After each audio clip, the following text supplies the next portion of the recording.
Simon Gardner's back. He was involved on the weekend. Deacon is a little bit longer away than Peter Edwards, and Peter Edwards is a week or two. Right. Hopefully try and get him some rugby next week. Probably not the Edinburgh games at all. See where you are. Yeah, no, not really. I mean, on the other side of things, we have to make sure he's 100% right, and it's we have got cover there now, and the boys are coming back. Simon did a good job when he came on Saturday evening, so we are having a lot of players back right now, so that's encouraging. Welsh boys as well. Yeah, Josh, Rob McCusker, Tavis, and Priestland, all back for us. Boys probably with the spring in their step as well. Yes, yeah, great. Both Josh and Reece in particular having had their first caps, albeit for only a couple of minutes, but still it's great for them, and they're eager to push on now. So they haven't had a game for a couple of weeks really, so it's a good opportunity for them to show everybody how far they've come. Has Warren asked for Reece to play in a specific position, or no? Obviously he hasn't played 10 for a while, has he?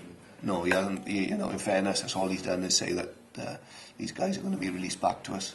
Right. He hasn't really requested anything other than that. Really. So it's ideal then having Reece in the 10 situation yes. You've got to do. Yes. These next two games, pretty significant, I thought. Huge, yeah, huge for our season. It's great that we're in this position to be able to push on and hopefully keep ourselves in contention for a top 4 place. But these 2 home games are extremely vital for us. Ulster, we suspect will be pretty much up to full strength. Yeah.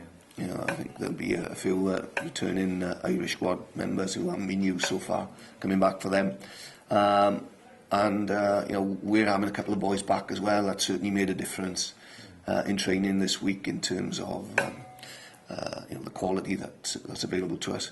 And also we're having a few people come back from injury, so it's very positive from our point of view, and we realise how important these 2 matches are, key games for us in our ambitions really, home games, ones that we've got a target to win. Yeah, and I suppose that is another side with playoff ambitions as well, aren't they, Ulster?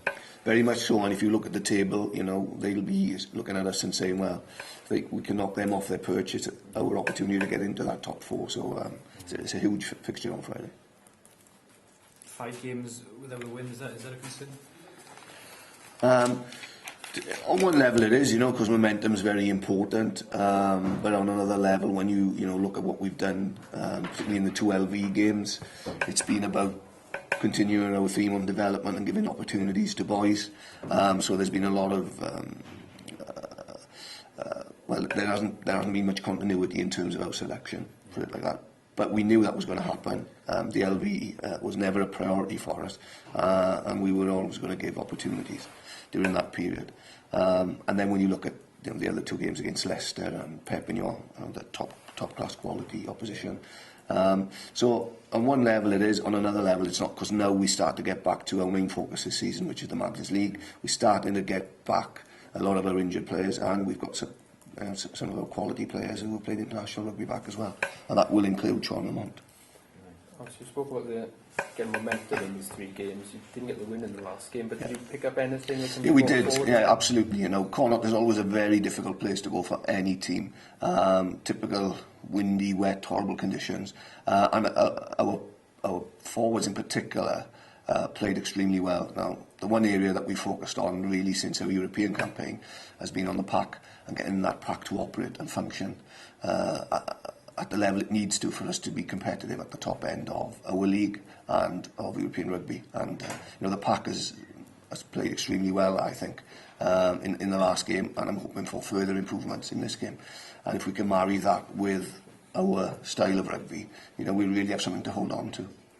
They'll be missing Humphreys, will they, I think? Possibly, he went off injured, didn't he? For them if he's missing. It will be, but Pina is somebody who's filled in there. He's a world-class player as well. And there's swings and roundabouts really. Humphreys is a very good player, but there are opportunities as well when he's on the field. How much is what sort of attitude has Reece Priestland brought back this squad? He must be bouncing again. Oh, he's just eager to play. He's had that exposure at international level. It's great for any youngster to be exposed there. He's obviously had his cap, but he won't be satisfied. He'll want to push on now, realising that he's within a whisper really of becoming a recognised Welsh international. But to do that, as I mentioned to him today, you know, it's bread and butter stuff first. This is what's got him into that position in the first place, and he's got to keep performing at this level. And you know, he's come back with a lot of confidence, and we all appreciate what a great player he is. Did you see him doing up to 10? Does he think he'll have to bide his time a bit and sort of play a few positions? I don't know. I think, you know, Warren has got some good options there now. We've got, we all know what Steve brings, and he's constantly done that over the years. Hook brings, you know, a certain amount of flair and ability, and I think, you know, someone like Priestland probably fits between the both of them somewhere. Yeah. So I think he's got lots of good options there. And how will Stephen react, do you think, to the being dropped? He'll react very well, you know. Steve has been used to this over the years. One of Steve's real strengths is his mental strength and his ability to deal, cope and manage and drive himself forward. And in one regard, you know, it's not a bad thing that, you know, he'll know there's competition there now, because it'll spur him on.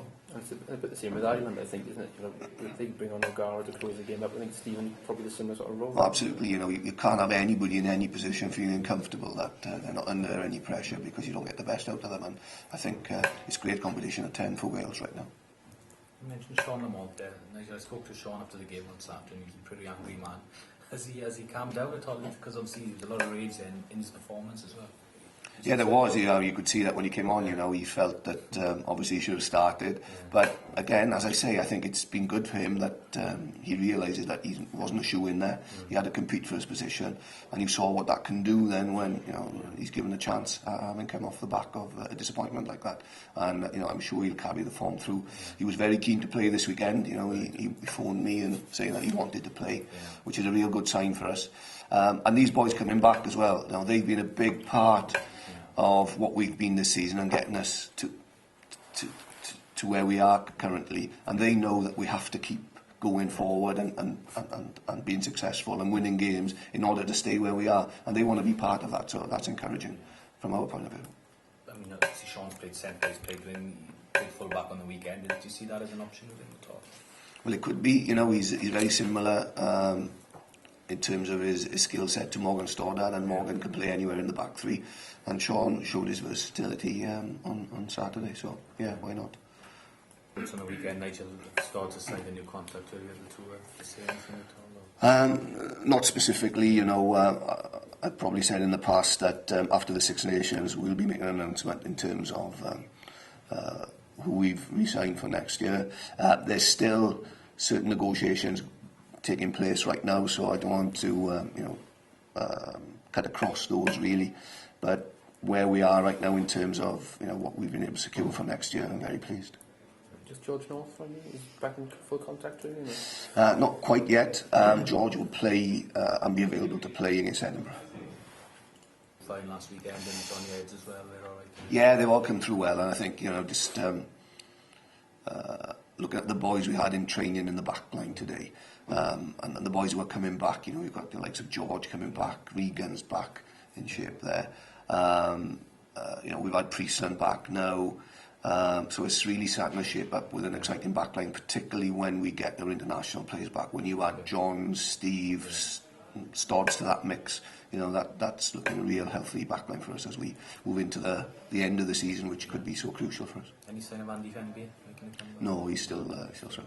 But the other person who's impressed over the last couple of weeks has been Scott Williams as well. Right. You know, again, he had a very good game out in Connaught. Right. He's sticking his hand up, and that's great to have someone, our next sort of level of development player coming through, if you like, because he's going to start to put pressure then on people like John and Regan, which is what we want.